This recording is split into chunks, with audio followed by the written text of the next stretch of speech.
I never believed in ghost stories. Urban legends always felt like exaggerated tales meant to thrill or scare.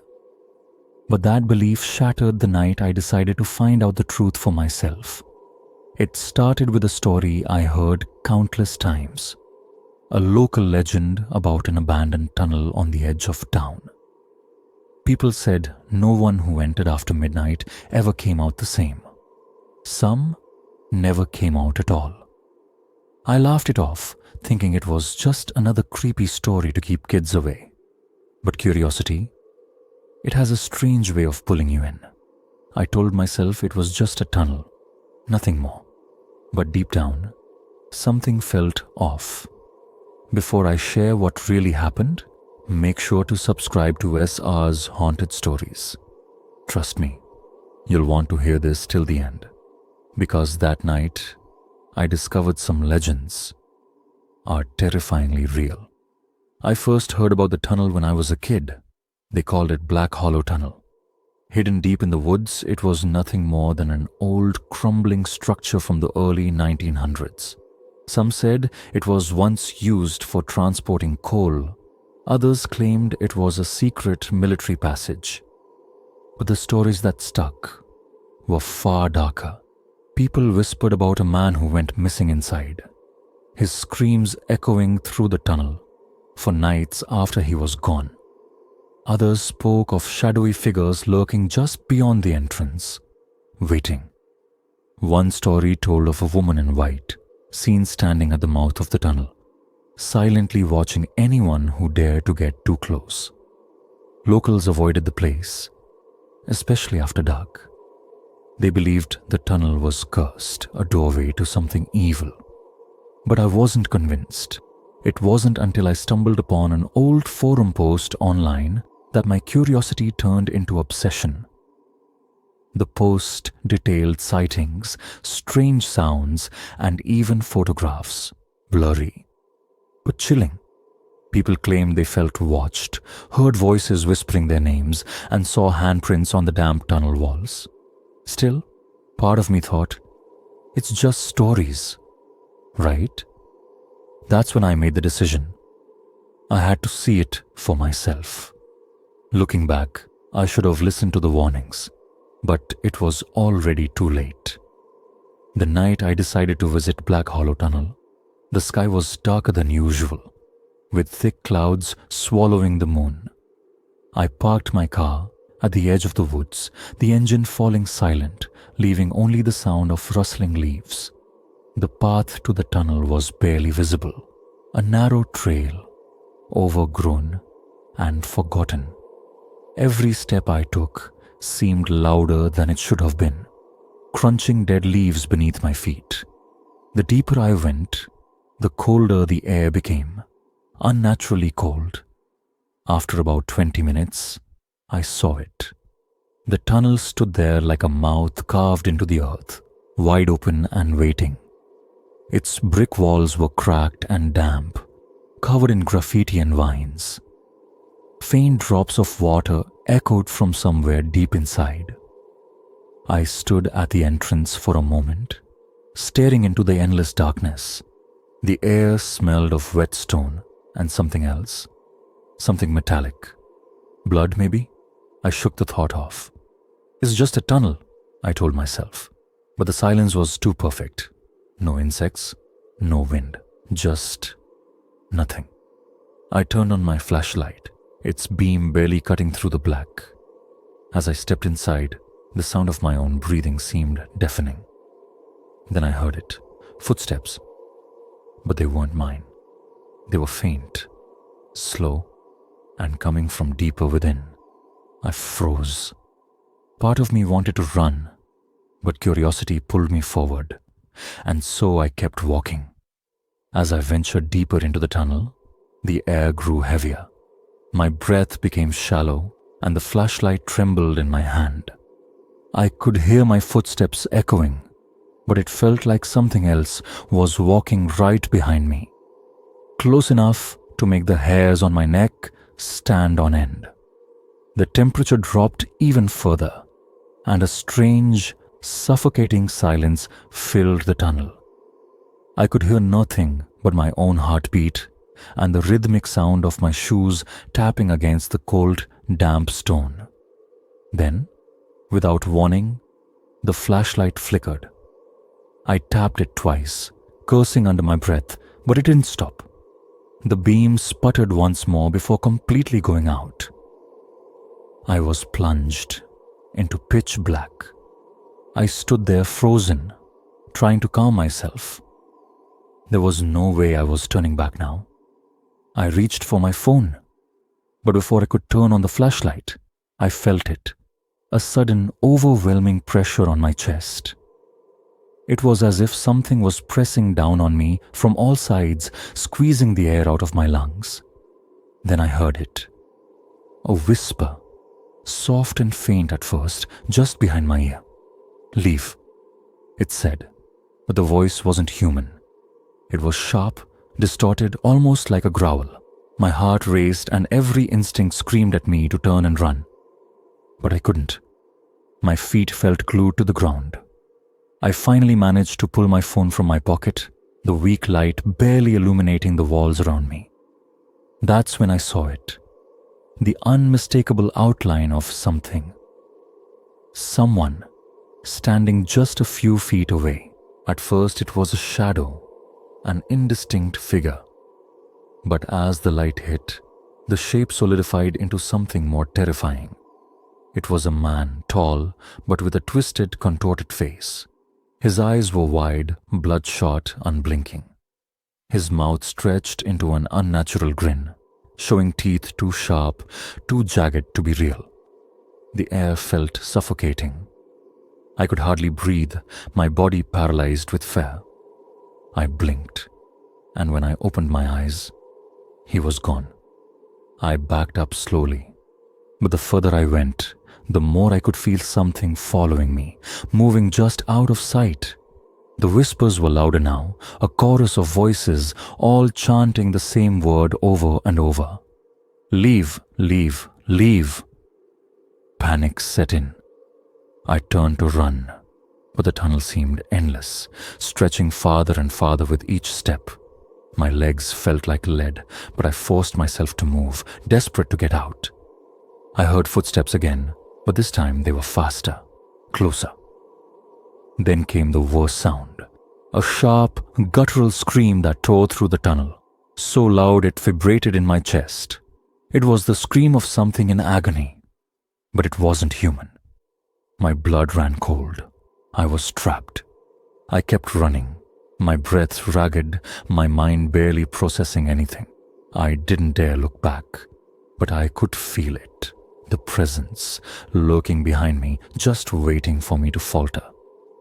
I don't remember exactly how I made it out. My legs were numb, my body trembling with fear, but somehow I found the tunnel's exit.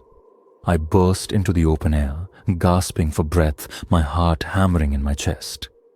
The cold night air felt like a shock to my system, but it didn't bring relief. I looked around. Nothing. The forest was silent again, almost too quiet, but I knew something was wrong. I didn't wait to catch my breath. I ran back to my car, hands shaking as I fumbled for the keys. I drove as fast as I could, my hands gripping the steering wheel so tight my knuckles turned white. When I finally reached home, I thought I was safe. But the nightmares started that night, and they didn't stop. I could hear the whispers again. Faint, like the voices in the tunnel, calling my name in the dead of night. And sometimes, I'd wake up to see shadowy figures standing at the foot of my bed. The same twisted face I saw in the tunnel, grinning in the darkness. I never spoke about it to anyone. Who would believe me? But the truth is, I've never been the same since that night. And I'm beginning to think that something followed me back from the tunnel. I don't know what it wants, but I don't think it's done with me yet. So, if you're ever near Black Hollow Tunnel, just stay away. Some legends are more than just stories. That night changed me in ways I can't fully explain. And I'm not the only one who's had an encounter with something beyond this world. There are many more stories, dark, terrifying tales that still haunt those who dare to search for the truth. If you think you've heard enough, think again. Because what I've shared tonight is only the beginning. There are other places, other legends that are just waiting to be uncovered. Stay tuned. The next story is waiting for you. You may wish you hadn't heard it, but you will. Soon.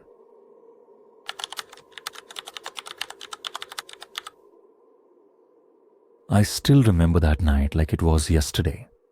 I was walking down a dimly lit street, alone, with only the distant hum of city traffic in the background. The air felt heavy, almost as if something was watching me from the shadows. It was quiet, too quiet. As I moved forward, my footsteps echoed in the silence, but something felt off. I couldn't shake the feeling that I wasn't truly alone. Little did I know, the strange events that started that evening would haunt me forever.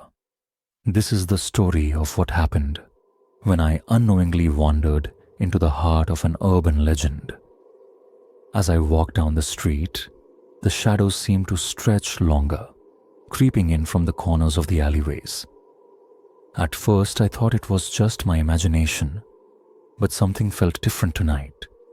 The streetlights flickered above me, casting brief moments of darkness before they returned to their dull glow.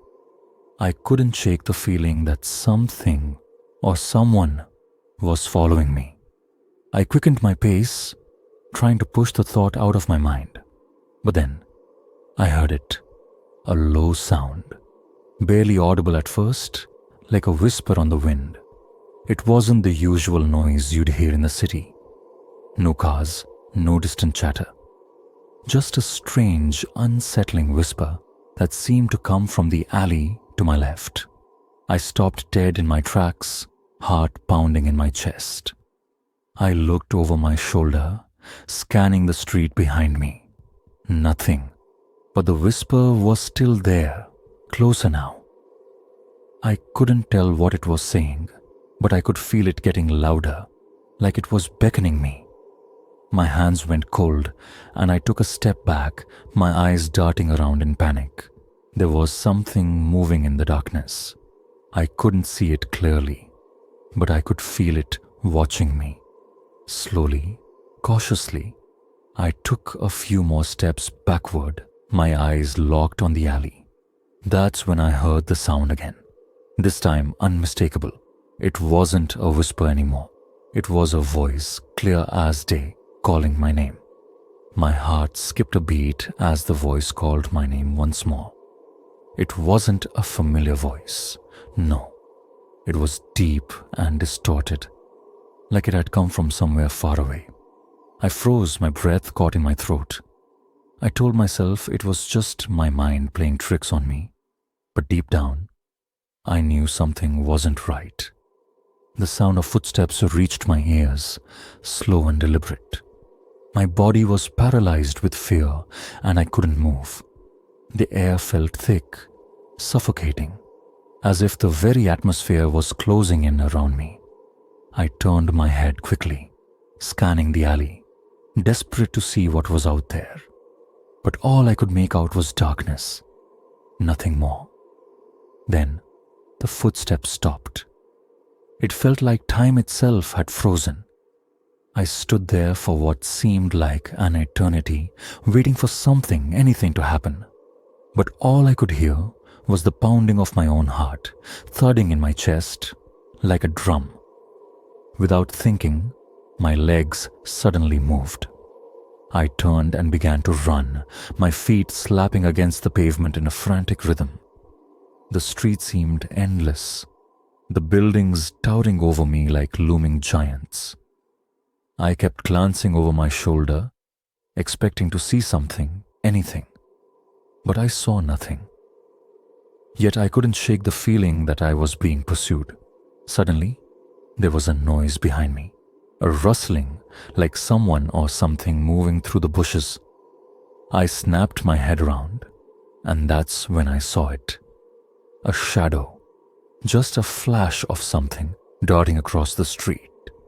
My blood ran cold. I didn't stop to look any longer. I sprinted as fast as I could, not daring to slow down, not daring to look back. I kept running, my legs aching with every step, but I couldn't slow down. My breath was ragged, and panic was starting to cloud my thoughts. The streets that once seemed familiar now felt like a maze. Nothing looked the same, and every shadow seemed to hide something sinister. I turned a corner, hoping to lose whatever was following me. But the moment I did, I stumbled to a halt. There, in the middle of the street, stood a figure. It was tall, unnaturally still, as if it was waiting for me. I couldn't see its face clearly, only the outline of a dark, hunched silhouette that sent a chill crawling up my spine. For a moment, I thought I might have imagined it. But then it moved. The figure stepped forward, one slow, deliberate step after another. My heart pounded so loudly in my ears that I thought it might burst. I was paralyzed, rooted to the spot, unable to move or even scream. Its movements were too smooth, too fluid, like it wasn't entirely human. Then I saw its eyes. They glowed faintly, a sickly yellow hue that seemed to pierce through the darkness like burning embers. My blood ran cold. I couldn't look away. The eyes locked onto mine, and I felt something deep inside me, an overwhelming sense of dread, as if every ounce of energy was being drained from my body. It was as if that thing was feeding on my fear. I tried to turn and run, but my legs wouldn't move. I was stuck. The figure took another step forward, and I could hear its breath, labored, ragged, like it was struggling to hold on to something. A low growl escaped its throat, and I realized, far too late, that it wasn't just watching me. It was hunting me. I finally snapped into action, my body moving on pure instinct. I turned and ran as fast as I could, the sound of my footsteps echoing through the silent street.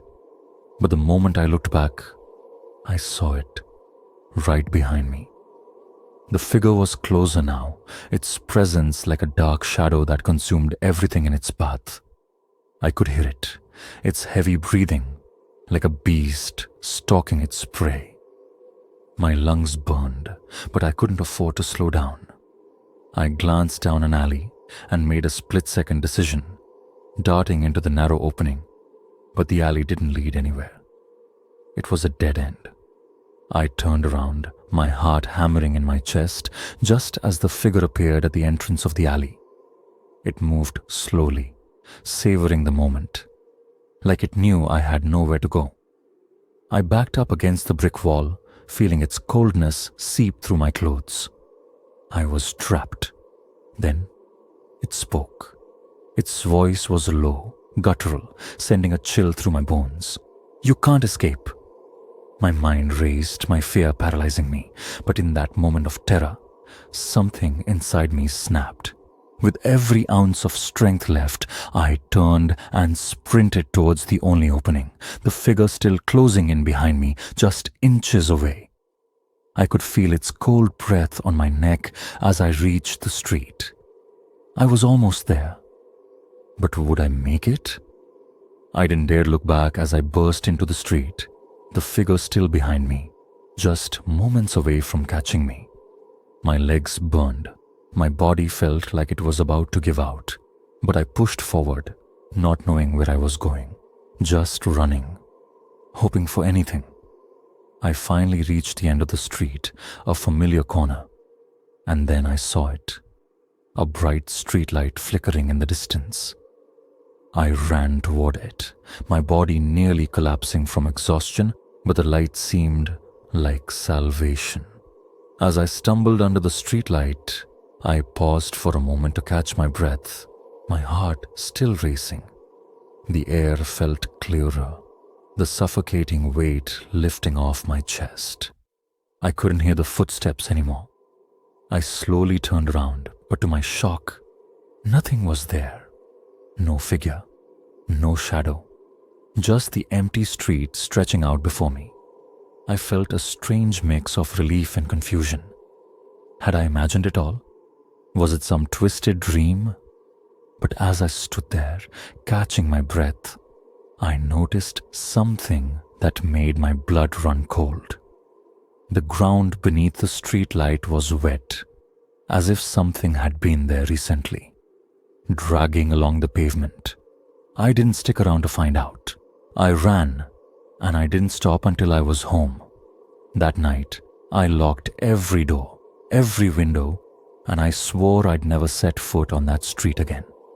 But even now, when the darkness creeps in and I hear a faint whisper in the wind, I can't shake the feeling that it's still out there, watching, waiting.